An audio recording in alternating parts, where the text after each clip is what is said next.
तब ना बोर्डिंग के लिए अप्लाई करता है तो 1 महीना दौड़िए, पहले पैसा दीजिए, सही बात है। विभाग बांटे तब तो मान लीजिए यहाँ 50 एकड़ जमीन है, उसके लिए स्टेट बोरिंग चाहिए, उसके लिए लिख करके दे दीजिए, उसके बाद बोलेगा पैसा दीजिए तब काम होगा, ये लगाना होगा, वो लगाना होगा। 10 किसान है गरीब का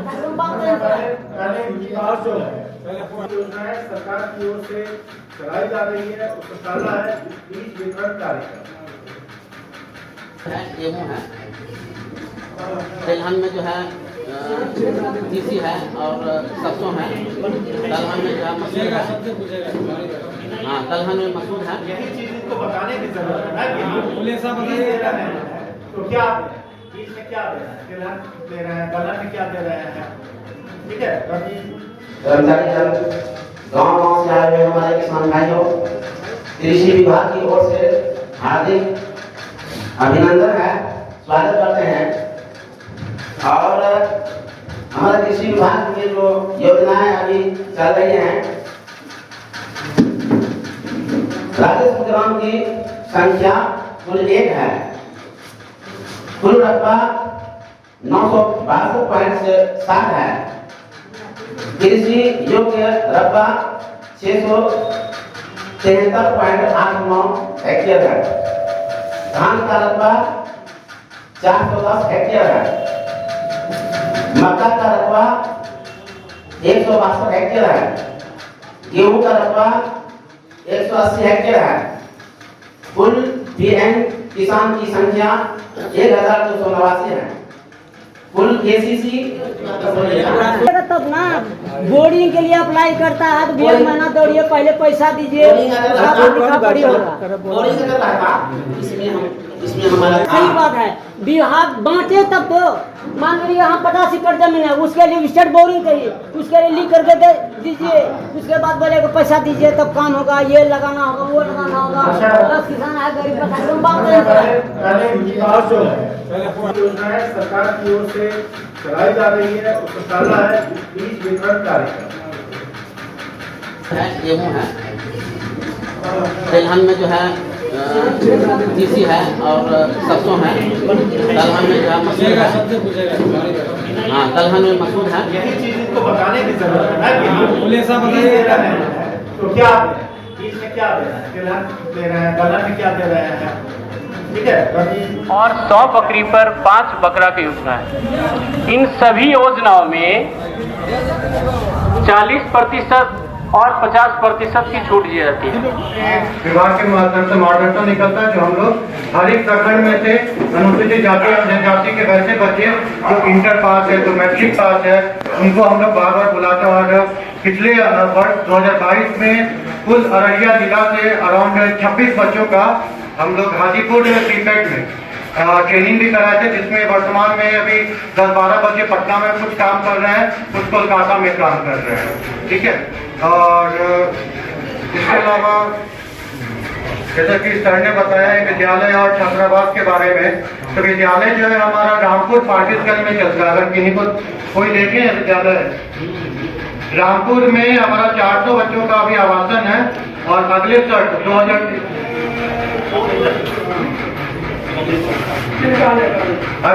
2023 से ये 400 से 720 हो जाएगा। 320 बेड और बढ़ रहा है, जिसका अंडर कंस्ट्रक्शन है, जिसमें कक्षा 1 से लेकर कक्षा 12 तक बच्चों की निःशुल्क पढ़ाई होगी। रहना खाना सारा कुछ निःशुल्क होना है। और इसका नामांकन का विज्ञापन प्रत्येक वर्ष फरवरी महीना में निकलता है, हर एक अखबार में निकलता है, और हम लोग प्रखंड में भी इसका प्रचार करवाते हैं। और फरवरी में इसका विज्ञापन निकलता है, तो जो भी ऐसे बच्चे होंगे अनुसूचित जाति जनजाति के लिए, वो सब यहाँ पे नामांकन होगा, मतलब निःशुल्क नामांकन होता है, बस कागजात जमा करना होता है आपको।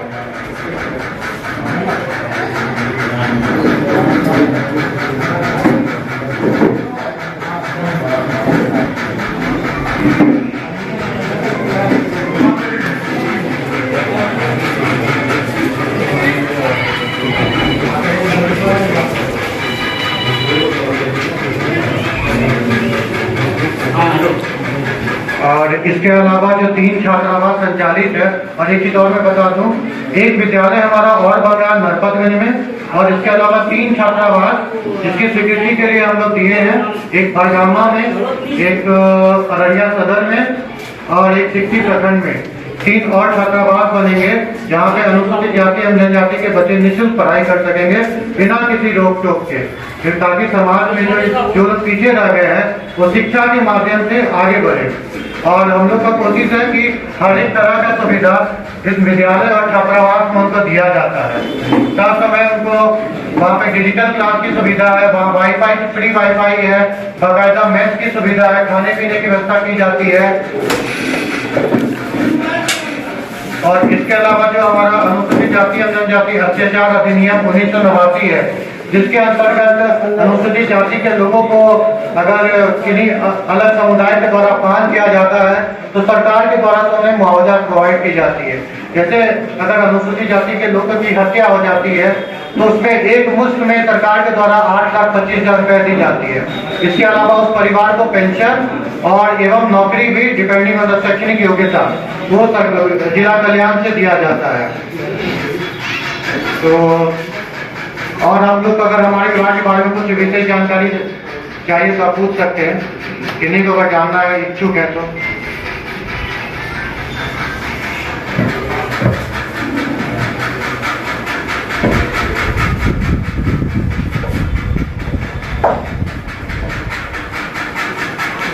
अभी जो बताया गया इसमें दशरथ माझी कौशल विकास योजना बहुत ही महत्वपूर्ण योजना है।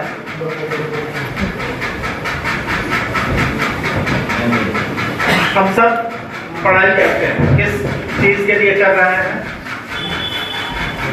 ताकि हमें किसी न किसी रूप में रोजगार मिल सके। तो अभी जो व्यवस्था है सिर्फ मैट्रिक कर लेना, इंटर कर लेना या ग्रेजुएशन कर लेना, इससे रोजगार मिलना बड़ा मुश्किल है।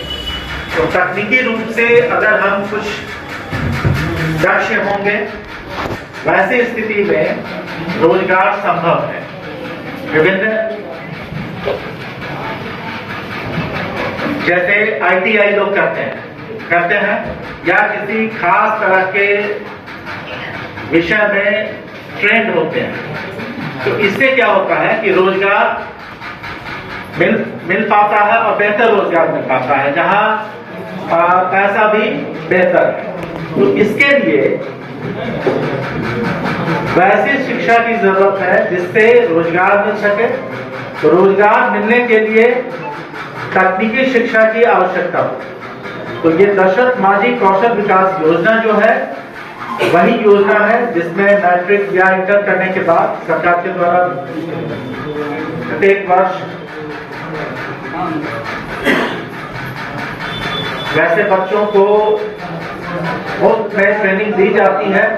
एक तो हाजीपुर में इंस्टीट्यूट है और एक कोलकाता में। वहां पे इन लोगों को वैसे तकनीकी रूप से दक्ष बनाया जाता है जिससे उन लोगों को रोजगार मिल सके। तो ये भी एक बहुत ही महत्वपूर्ण योजना है। नहीं तो अभी वर्तमान में स्थिति क्या है, लेबर के रूप में हम लोग बाहर जा रहे हैं। ज्यादातर रोजगार का यही मतलब हो गया है ना कि बाहर पंजाब दिल्ली जाकर के हम लोग काम कर रहे हैं। क्यों कर रहे हैं? क्योंकि शिक्षा जो है उस रूप में नहीं, उस रूप में हम अपने को दक्ष नहीं बना पा रहे हैं। तो ये योजना बहुत महत्वपूर्ण योजना है। तो जो भी इससे संबंधित है उनको प्रयास करना चाहिए कि इस तरह से तकनीकी रूप से दक्ष हों और इस तरह के इंस्टीट्यूट में उनको ट्रेनिंग दी जा सके, ट्रेनिंग उनको मिल सके ताकि बेहतर रोजगार उनको प्राप्त हो।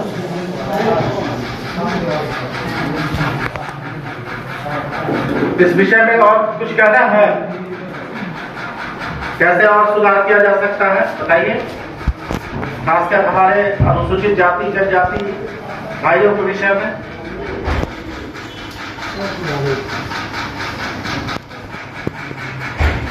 कोई बताएंगे? जो विभिन्न योजनाएं चल रही हैं इसको और कैसे हम बेहतर बना पाएंगे?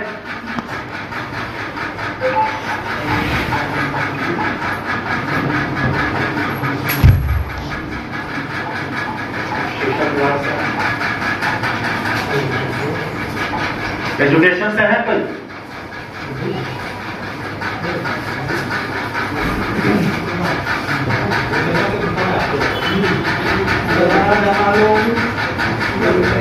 एग्रीकल्चर तो बहुत जरूरी है। अब जो कृषि विभाग से संबंधित जो सरकार की योजनाएं हैं उसके संबंध में जो ब्यौरा है वो अभी आपके समक्ष रखेंगे। जी धन्यवाद सर। जिला से आए हुए हमारे पदाधिकारीगण, ब्लॉक से आए हुए हमारे पदाधिकारीगण, जनप्रतिनिधिगण, जितने भी कर्मचारी आए हुए हैं ब्लॉक से कर्मचारीगण, गांव से आए हुए हमारे किसान भाइयों, कृषि विभाग की ओर से हार्दिक अभिनंदन है, स्वागत करते हैं। और हमारे कृषि विभाग में जो योजनाएं अभी चल रही हैं,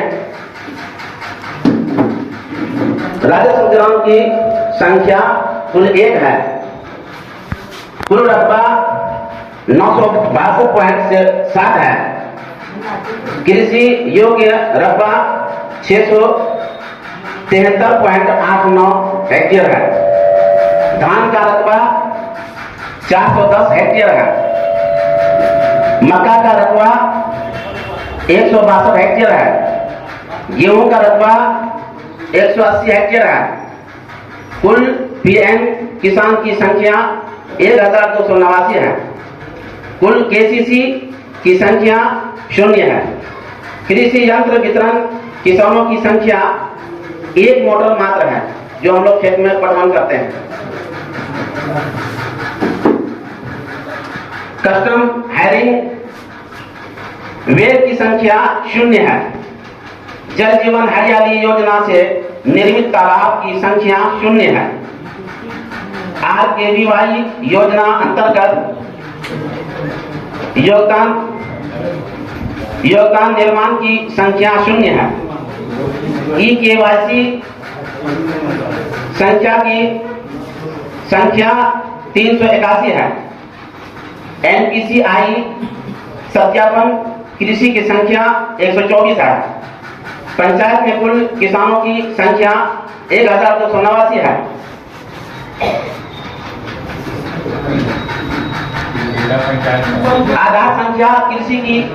आधार सत्यापित कृषि की संख्या 5 है।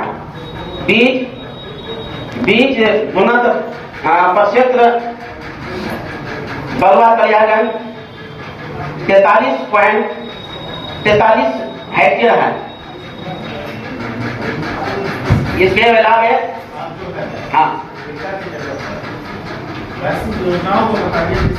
हाँ ये जो है ना, यहाँ का जो है पंचायत का ये बता, यहाँ योजना जा रहे हैं। हमारे विभाग में, कृषि विभाग में योजना बीज वितरण कार्यक्रम, कृषि यांत्रिकरण कार्यक्रम,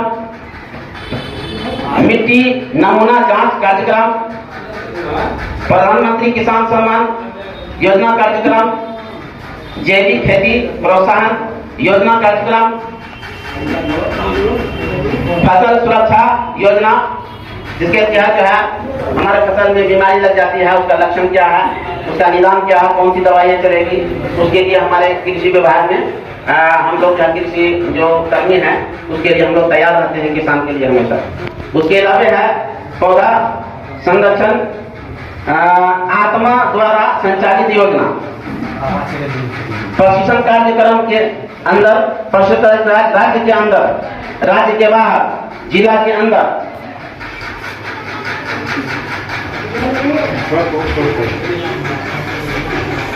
परिभ्रमण कार्यक्रम के अंदर, राज्य के बाहर, जिला के अंदर समूह का निर्माण करना, किसान का समूह का निर्माण करना। उसमें सरकार जो है अनुदान देती है, ज्यादा ध्यान देती है किसान के समूह में।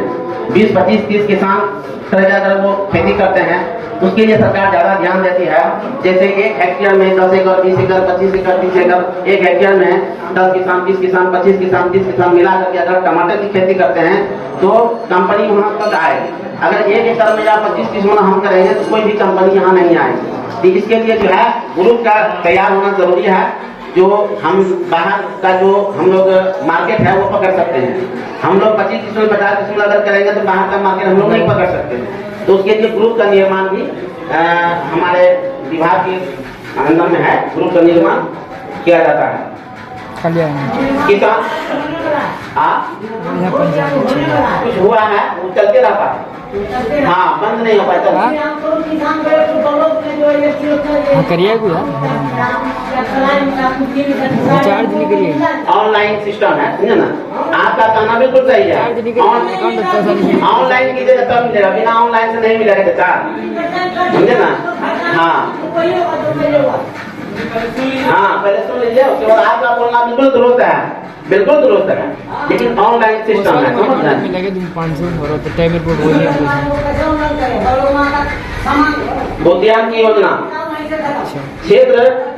क्षेत्र विस्तार योजना, आम, पपीता, केला ये सब की खेती के सरकार अनुदान देती है।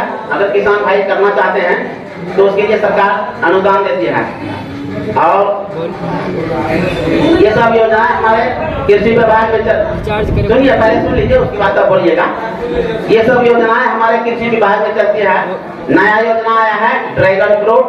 ड्रैगन फ्रूट के लिए अगर एक पंचायत में कम से कम 2.5 एकड़ जमीन है, एक हेक्टेयर जो है 2.5 एकड़ होता है। अगर 2.5 एकड़ जमीन अगर एक किसान या 2 किसान या 10 किसान मिल करके कम से कम ऊपर जितना कीजिए, सरकार अनुदान देती है। तो वो नए योजना है और आप लोग कर सकते हैं, सरकार योजना देती है। अभी उसका अक्टूबर नवंबर में उसका लगाने का टाइम है। जिन किसान भाई अगर इच्छुक हैं तो हमारे किसान कार्य प्रखंड कृषि कार्यालय में आए, वहाँ हमारे रहते हैं पदाधिकारी, उनसे संपर्क कीजिए और उसके लिए जो है सरकार हमेशा आपके लिए खड़ी है। तो ये सब योजनाएं हमारे कृषि विभाग में चल रही है। अब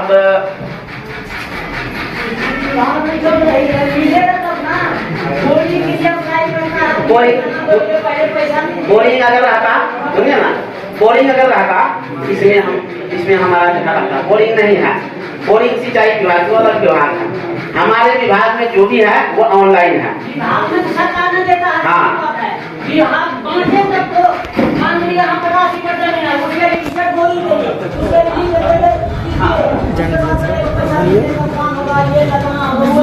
अच्छा,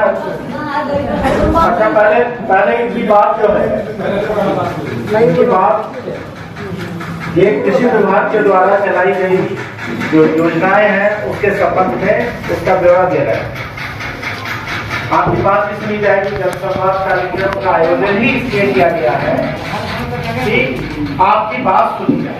आपको एक तो पहली चीज है कि उसके संबंध में जानकारी हो, और दूसरा है कि अगर जानकारी है अगर वहाँ कहीं कमी है या उसमें और किया जा सकता है वो आप बताएं, ताकि उन सारी चीजों को ध्यान नोट किया जाए, रजिस्टर किया जाए। इनके कृषि विभाग के द्वारा जो योजनाएं सरकार की ओर से चलाई जा रही है उसको पहला है बीज वितरण कार्यक्रम। कब तक बीज देते हैं? अभी ऑनलाइन की प्रक्रिया खरीफ है, रबी है, ठीक है। तो बीज क्या क्या देते हैं, इसमें क्या प्रोवाइड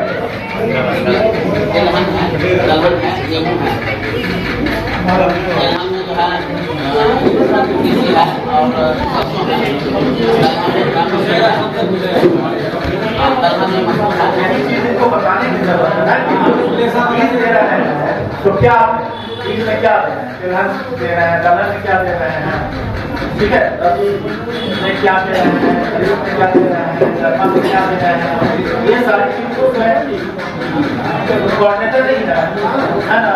तो एक एक योजना जो है बीज वितरण कर रहे हैं वो कैसे क्या करें, कृषि यांत्रिकरण जो यंत्र हम देंगे, ठीक है, एक है मिट्टी जांच करवाना है, क्यों करवाना है, सारी चीज आप मिट्टी अंदर नहीं है, पोषक तत्व उसमें नहीं है, फसल होगी नहीं होगी।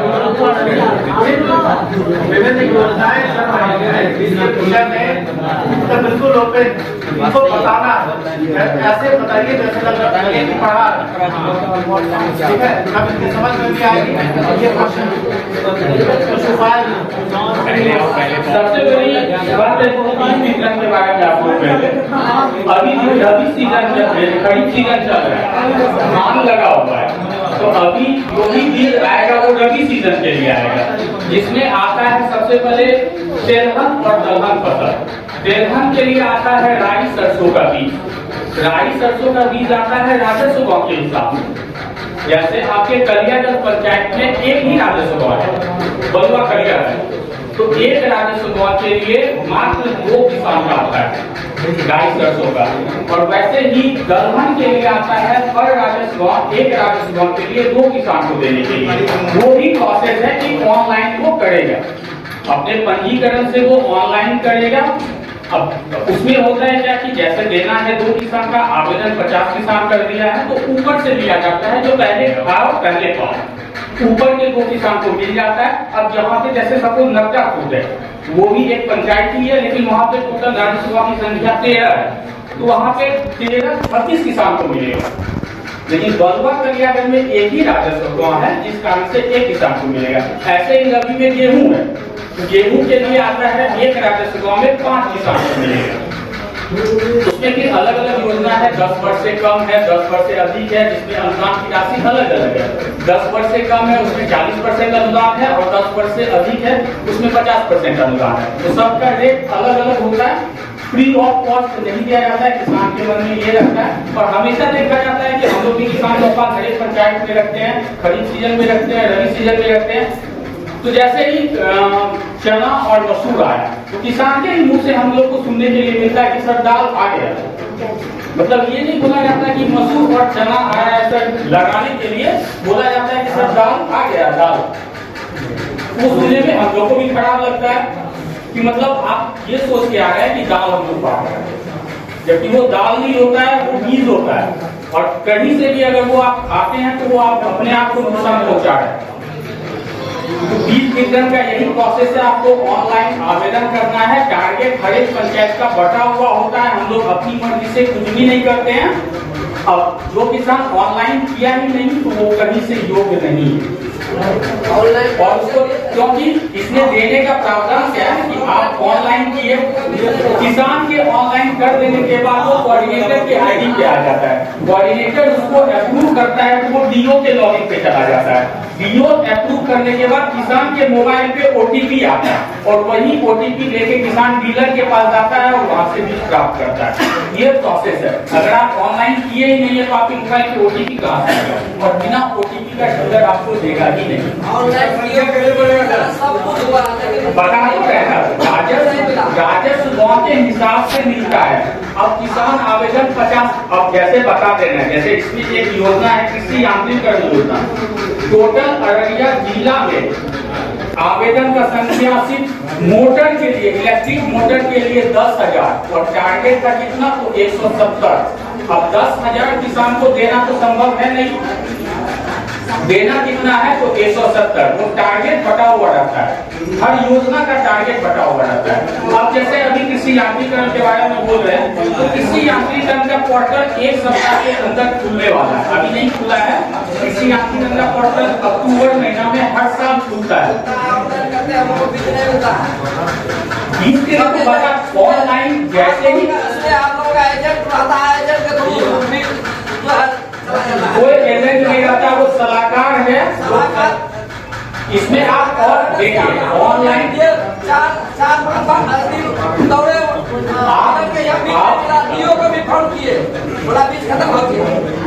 तो बीज जितना टारगेट रहेगा उसी को अनुसार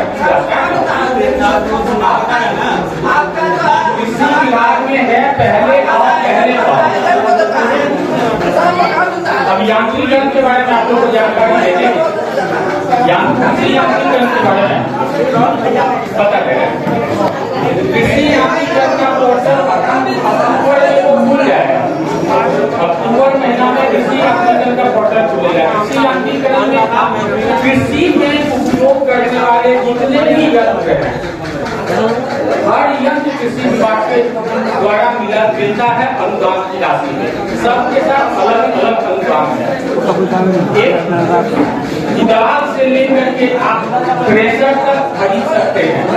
इसके लिए कंडीशन होता है कि आपको अपने स्वयं के नाम से एलपीसी होना अनिवार्य है। आपके स्वयं के नाम से एलपीसी होना अनिवार्य है। जब आप इसका आवेदन कर सकते हैं, आवेदन कीजिएगा, आपके नाम से परमिट इशू होगा। परमिट आपके हाथ में सलाहकार के माध्यम से मिल जाएगा। परमिट मिलने के बाद आप उस यंत्र को खरीद सकते हैं। आप जैसे ही वो यंत्र खरीद करके अपने घर पे लाएंगे, कोऑर्डिनेटर के आईडी पे आपका डिटेल्स आ जाएगा कि आपके द्वारा यंत्र खरीद लिया गया। वो आपके घर पे जाके वेरिफिकेशन करेंगे, आपके साथ फोटो के साथ में फोटो खिंचाएंगे, वो अपलोड करेंगे और आपको अनुदान की राशि आपको नहीं मिलेगी, वो डीलर के अकाउंट में मिलेगा। आपको अनुदान काट के ही मिलेगा। पहले होता था कि आपको पूरा पैसा खरीदने में लगता था। जैसे एक एग्जाम्पल बता दे रहे हैं, जैसे थ्रेशर है 1,20,000 का, तो पहले 1,20,000 रुपया किसान को देना पड़ता था डीलर को। कोऑर्डिनेटर के जांच के बाद वो किसान के अकाउंट में सब्सिडी का पैसा घुसता था। लेकिन पिछले 2 साल से वो कॉन्सेप्ट चेंज हो गया। अब मतलब सब्सिडी का पैसा काट के ही किसान को देना है डीलर को, और वो जो सब्सिडी का पैसा वो डीलर के अकाउंट में जाना है। तो अगर कोई किसान डीलर आप लोग को बरगलाए कि नहीं आपको पूरा पैसा लगेगा, तो उसको पूरा पैसा नहीं देना है, सब्सिडी काट के ही देना है। तो कृषि यांत्रिकरण का पोर्टल आपको मुश्किल से 1 सप्ताह के अंदर वो खुलने वाला है। तो जैसे ही खुलेगा आप लोग ऑनलाइन कर लीजिए। अभी इसका भी जैसे कोई भी कागज में अगर कमी है, जैसे किसी का जाति नहीं बना हुआ है, ईबीसी में आते हैं या ओबीसी में आते हैं, कैटेगरी में आते हैं, अगर जाति सर्टिफिकेट नहीं बना हुआ है तो वो बनवा ले, एलपीसी नहीं बना हुआ है तो वो बनवा ले, क्योंकि इसमें एलपीसी एकदम मस्त होता है। मोटर लेना है, पिछले साल हम लोगों ने राइस मिल बांटा है, मिनी राइस मिल बांटा है, और किसान से उसका फीडबैक लिए है, बहुत ज्यादा खुश है किसान वो मिनी राइस मिल लेकर के। उसमें 90% अनुदान है। 65,000 का राइस मिल है और वो 7,000 साढ़े 7,000 रुपया का एवरेज है। और घर में यूज करने के लिए एक किसान अपना धान कूट करके वो अगल बगल मोहल्ले का धान कूट लिया और उसे बोला कि सर 40 से 50,000 रुपया सीजन में कमा 6,500 रुपये आप इन्वेस्ट करके 90% अनुदान है। नया चीज है, इसीलिए उसके ज्यादा अनुदान है। कल के डेट में उसका अनुदान घट भी जाएगा, जैसे रोटावेटर के साथ हुआ। पहले 60% अनुदान था, फिर 40 आ गया, 20 आ गया, फिर उसको खत्म अनुदान भी होगा। जैसे ट्रैक्टर के साथ हुआ था, ज्यादा सेल हुआ, अनुदान खत्म कर दिया गया। ये कृषि यांत्रिकरण योजना है। उसके बाद मिट्टी जांच है। मिट्टी जांच में आप लोग तत्पर होकर के उसमें भागीदार बनिए, अपने देश के मिट्टी का जांच करवाइए। मिट्टी जांच में भी आता है, हर पंचायत का सिलेक्शन होता है, ऊपर से पटना लेवल से बन के आता है मिट्टी जांच के लिए। अगर आपके कल्याण में मिट्टी जांच का नहीं है तो आप उससे मिट्टी जांच करवा सकते हैं। आप अपने खेत का मिट्टी लेकर के जिला कृषि कार्यालय अररिया में आप दे सकते हैं। 1 सप्ताह के बाद आपका वहाँ से सॉइल कार्ड बन के आ जाएगा। उसके बाद एक केवीके भी है। केवीके में आपका 365 दिन वहाँ पे मिट्टी लिया जाता है। तो मिट्टी लेने का कुछ प्रोसेस है, आप लोग को बता देते हैं। मिट्टी लेने के लिए खेत के चारों कोना से लेना है मिट्टी और खेत के बीच से लेना है मिट्टी। मतलब एक प्लॉट पे 5 जगह से मिट्टी लेना है, चारों कोना और बीच से मिट्टी लेना है। आप खुद से भी लेकर के केवीके में दे सकते हैं या अपने जिला कृषि कार्यालय में दे सकते हैं। ये मिट्टी जांच के तहत हो गया। उसके बाद जैविक खेती है। जैविक खेती में हम लोग जितना खाद यूज कर रहे हैं अभी के समय में अपने खेत में, तो उदाहरण है हम लोग का पंजाब और हरियाणा ज्यादा खाद यूज करने के चक्कर में वहाँ आज कैंसर ट्रेन खुलती है मुंबई के लिए, स्पेशल कैंसर ट्रेन नाम है। उसका कारण यही है कि हम लोग जितना ज्यादा केमिकल फर्टिलाइजर यूज किए अपने खेत में, हरियाणा और पंजाब को जानते हैं ये खेती के मामले में बहुत टॉप पे है। उसका नुकसान वो झेल रहा है। ऊपर का जितना भी खेत का मिट्टी है उसको काट के फेंकना पड़ रहा है। वो अपने राज्य का चावल नहीं खाता है, क्योंकि जानता है कि अगर हम खाएंगे तो हमें कैंसर हो जाएगा, क्योंकि वहाँ इतना ज्यादा केमिकल फर्टिलाइजर का यूज किया गया।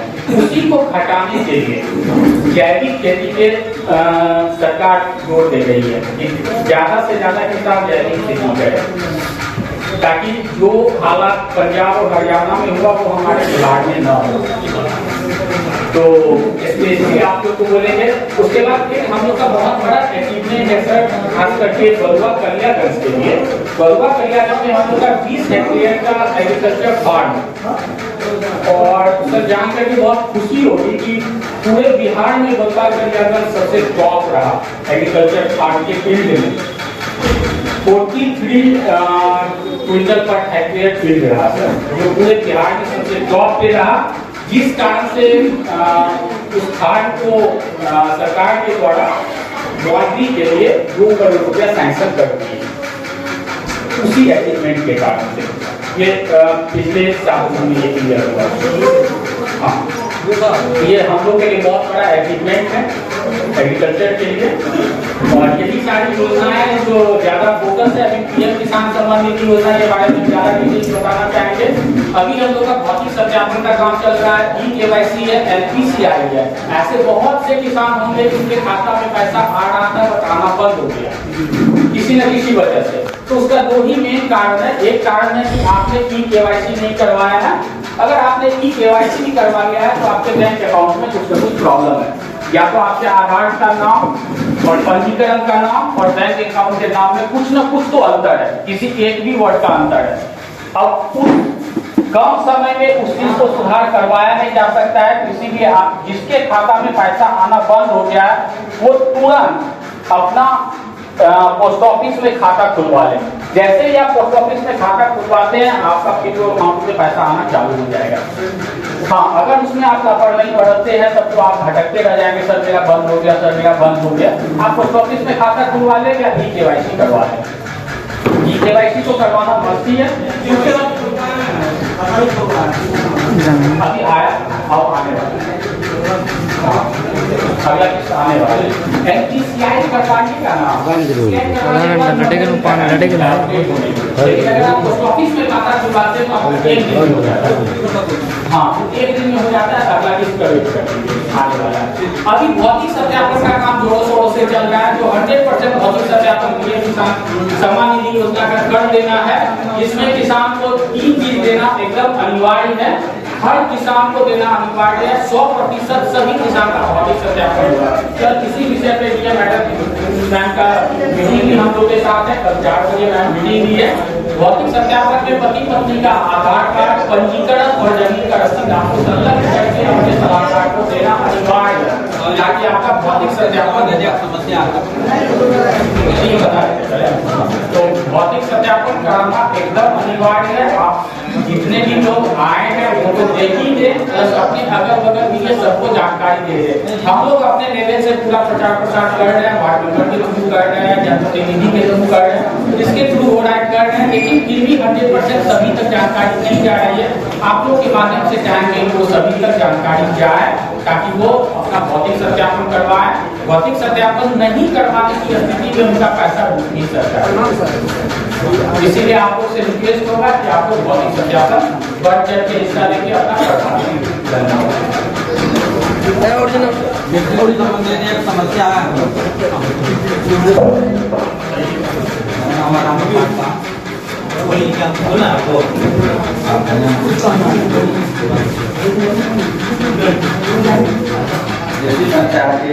वार्ड नंबर 1 और वार्ड नंबर 2 के बीच जो जमीन है कृषि और जमीन लगभग 1 एकड़ जमीन है, उसमें जल जमाव की समस्या है। साल में 10 महीने तक उसमें जल जमाव रहता है, केवल अप्रैल मई में ही वह सूखता है, बाकी पूरा साल हम लोगों का फसल नहीं होता है। जिससे हम लोग परेशान है। हम लोग परेशान कर रखे हैं कि जो ध्यान दिया जाए बिना प्रशासनिक सहयोग के, या हमारे जल जमाव की समस्या नहीं होगा और हम लोग ऐसे ही बेकार रहेगा। आपकी समस्या लिख दी गई है और 70 से भी सॉल्व होने लगा, 70% किया जाएगा। से जितना स्पीड में होगा उतना जल्दी उसे सही करेगा। समस्या है 10 मिनट और मैं किसी बात पशुपालन विभाग से नियमों के नाम के बारे में आप लोगों को अवगत कराएं और उसके बाद आप लोगों की समस्या पहले आप लोग योजनाएं सुनेंगे और उसके बाद आप लोगों की समस्या बीच में आप लोग क्या करेंगे योजनाएं कराने में समस्या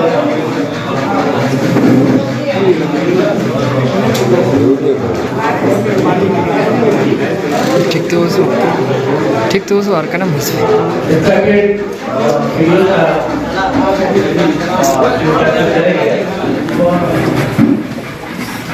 कंटिन्यू। तो हम लोग बात करते दशरथ मांझी थे, तो जैसा मैंने ब्रेक में बताया कि माउंटेन मैन से अब आई थिंक आप लोग इसे अवगत हो गए हैं। 27 वर्ष संघर्ष के बाद उन्होंने पहाड़ तोड़कर एक रास्ता बनाया ताकि गांव से अस्पताल जाने के लिए हमें सीधा सीधा रास्ता बन सके। ठीक है, उन्हीं के नाम पे ये योजना चलता है दशरथ मांझी कौशल विकास योजना, जिसके अंतर्गत समय समय पे अनुसूचित जाति जनजाति विभाग के द्वारा विभिन्न क्षेत्रों में कौशल स्किल बोलते हैं लोग, स्किल या कौशल बढ़ाने के लिए युवाओं में, ताकि उनको आगे चल के आसपास नौकरी लग सके। मतलब अपने एरिया में सीपेट हाजीपुर में एक सीपेट ट्रेनिंग इंस्टीट्यूट है, इसके अलावा MSME कोलकाता, ये 2 जगह से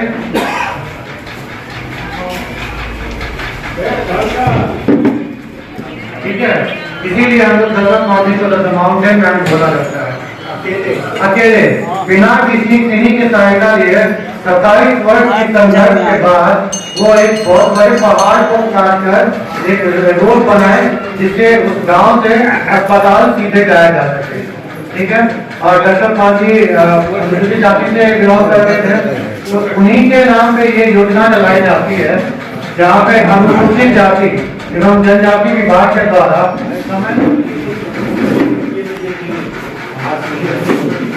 जानकारी में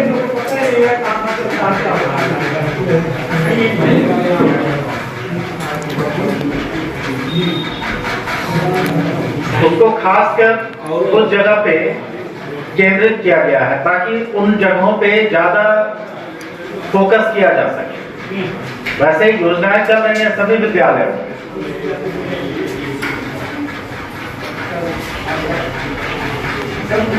लेकिन कुछ खास योजनाएं हैं जिससे हम उनके विकास पे ज्यादा ध्यान केंद्रित कर पाए।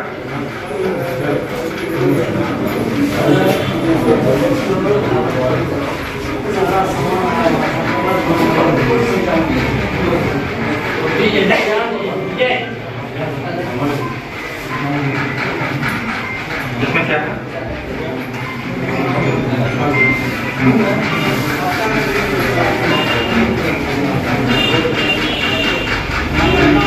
इस तरह के छात्रावास में जो बच्चे रह रहे हैं अनुसूचित जाति या जनजाति के, उनके लिए खास व्यवस्था की गई है कि प्रत्येक महीने उनको 1000 रुपया प्रोवाइड किया जा रहा है, दिया जा रहा है। इसके साथ ही 15 किलो अनाज, जिसमें 6 किलो गेहूं है और 9 किलो चावल उनको प्रोवाइड किया जा रहा है और ये कार्यान्वित हो रहा है। ऐसा नहीं है कि सिर्फ कार्यों में। पूर्णानंद उच्च विद्यालय है सोहंदर में, उसी कैंपस में छात्रावास का निर्माण किया गया है और काफी अच्छी स्थिति में छात्रावास है। अभी कुछ दिन पहले ही हम वहाँ पहली बार हम ही गए थे तो देखे हैं, तो बड़ा अच्छा लगा। साफ सफाई से लेकर सारी व्यवस्था, वहाँ कैंटीन वगैरह भी बना हुआ है ताकि बच्चे वहाँ रह के पढ़ भी सके। हॉस्टल में रह के शौक भी होता है बच्चों का कि अलग रह के, क्योंकि घर पे सारी व्यवस्थाएं नहीं रहती। वहाँ इस तरह की सारी व्यवस्था की गई है और वहाँ 50 बच्चों के लिए अभी वर्तमान में वहाँ व्यवस्था की गई है।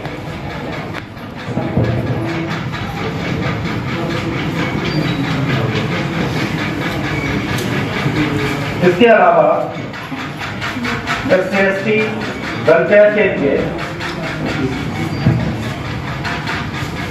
जो सिविल सर्विसेज एग्जाम कंडक्ट किया जाता है, चाहे वो केंद्रीय स्तर से हो या राज्य के स्तर से हो, BPSC या UPSC, वहां पे अगर प्रारंभिक परीक्षा बच्चा उत्तीर्ण कर लेता है, प्रारंभिक परीक्षा में उसका रिजल्ट आ जाता है, तो BPSC के केस में उसको सहायता 50,000 रुपया दिया जाता है और UPSC के प्रारंभिक परीक्षा में उत्तीर्ण होने की स्थिति में 1 लाख रुपए की सहायता उसको दी जाती है, ताकि वो बेहतर तरीके से आगे मेंस का इंटरव्यू की तैयारी कर सके। तो ये भी बहुत अच्छी योजना है कि पैसे की तंगी नहीं हो रही है। वैसे बच्चों को, जो बच्चे प्रारंभिक परीक्षा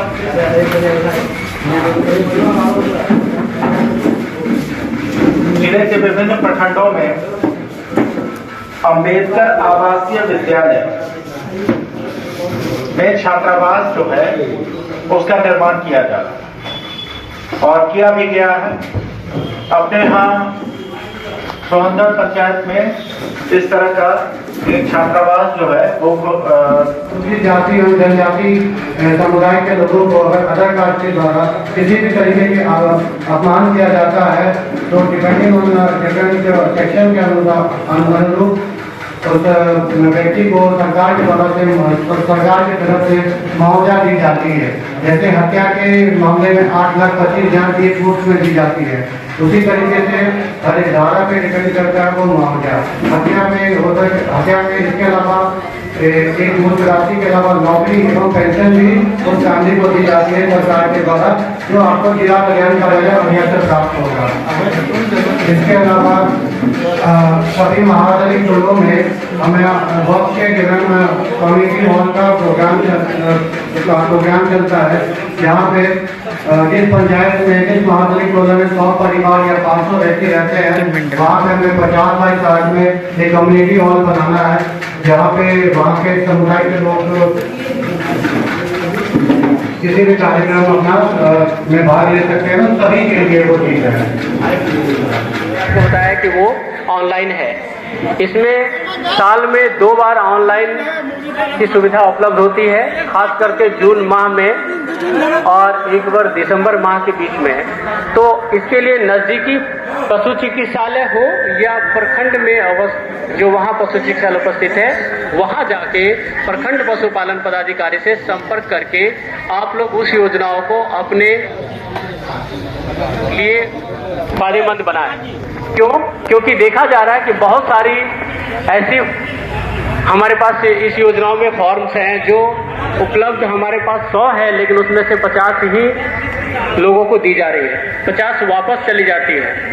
उसका एक रास्ता बनाया ताकि गांव से अस्पताल जाने के लिए हमें सीधा रास्ता बन सके। ठीक है, तो उन्हीं के नाम पे ये योजना चलता है, दशरथ मांझी कौशल विकास योजना। इसके अंतर्गत समय समय पे अनुसूचित जाति जनजाति विभाग के द्वारा विभिन्न क्षेत्रों में कौशल स्किल या कौशल बढ़ाने के लिए युवाओं में, ताकि उनको आगे चल के आसपास नौकरी लग सके। मतलब अपने एरिया में सीपेट हाजीपुर में एक सीपेट ट्रेनिंग इंस्टीट्यूट है। इसके अलावा MS कोलकाता, ये 2 जगह से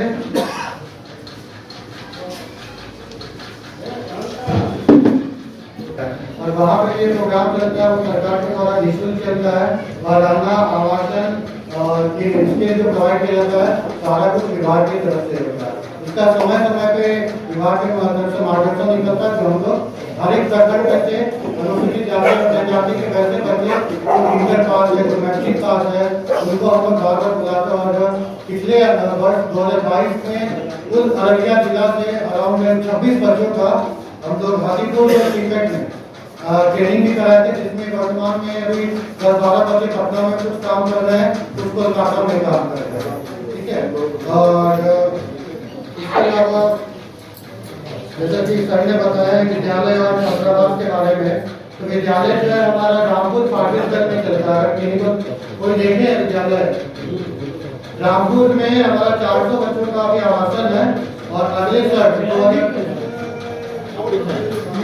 हर एक अखबार में निकलता है और हम लोग प्रखंड में भी इसका प्रचार करवाते हैं और फरवरी में इसका विज्ञापन निकलता है। तो जो भी ऐसे बच्चे होंगे अनुसूचित जाति जनजाति के लिए वो सब यहाँ पे नामांकन होगा, मतलब निःशुल्क नामांकन होता है, बस कागजात जमा करना होता है। उसके संबंध में आम जनों को जानकारी दी जाए। ऐसा हो सकता है कि कुछ योजनाओं की जानकारी आम लोगों को नहीं है। जन संवाद इसका नाम रखा गया है। यहाँ पे हम लोग पहले हमारी कोशिश होगी हमारे सारे विभागों के तरफ से उन योजनाओं की जानकारी दी जाए जो वर्तमान में चल रही है। फिर उसके बाद योजनाओं को और बेहतर बना सकते हैं, इस विषय पे चर्चा करेंगे। जो बेसिक इंफ्रास्ट्रक्चर का निर्माण किया जा रहा है, वैसी योजनाएं, शिक्षा से संबंधित योजनाओं को, स्वास्थ्य से संबंधित योजनाओं को, समाज सुधार से संबंधित योजनाएं और कार्यक्रम, इसके अलावा और भी कई लोक कल्याणकारी योजनाएं जो चल रही हैं, उसके संबंध में आप सबों को उस विषय की जानकारी दी जाए कि वो योजना क्या है, कैसे उसको हम लोग उसका कार्यान्वयन कर रहे हैं।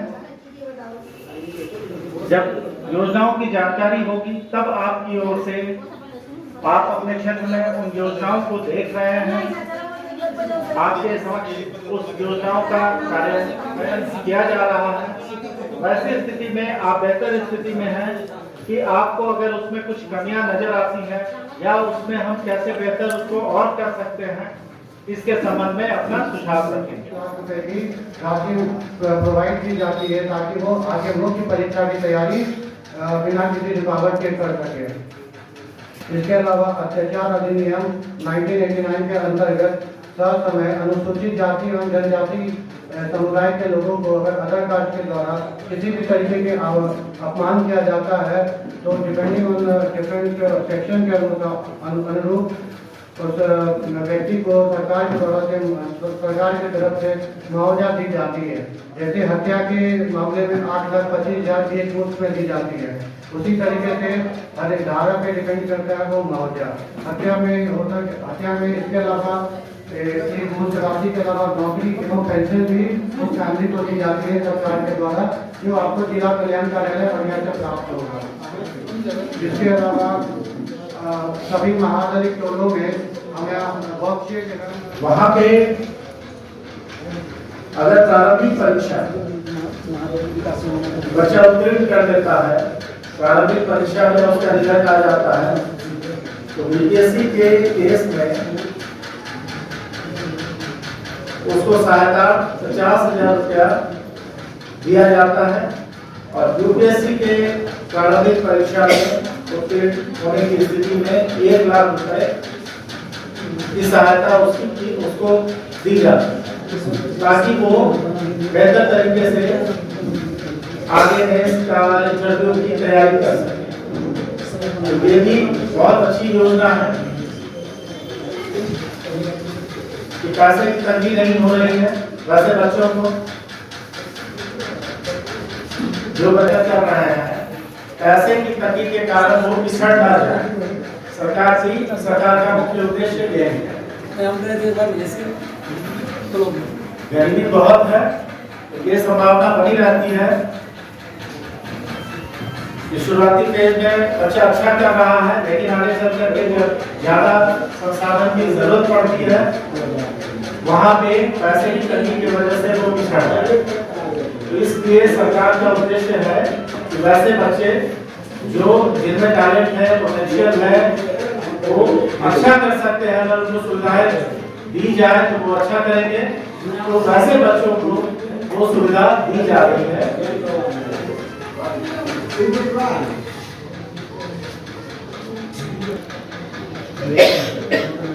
वैसे टोलों में जहां उनकी संख्या बहुतायत में है, वहां टोलों में सामुदायिक भवन सहवास शेड का निर्माण किया जा रहा है। ये तो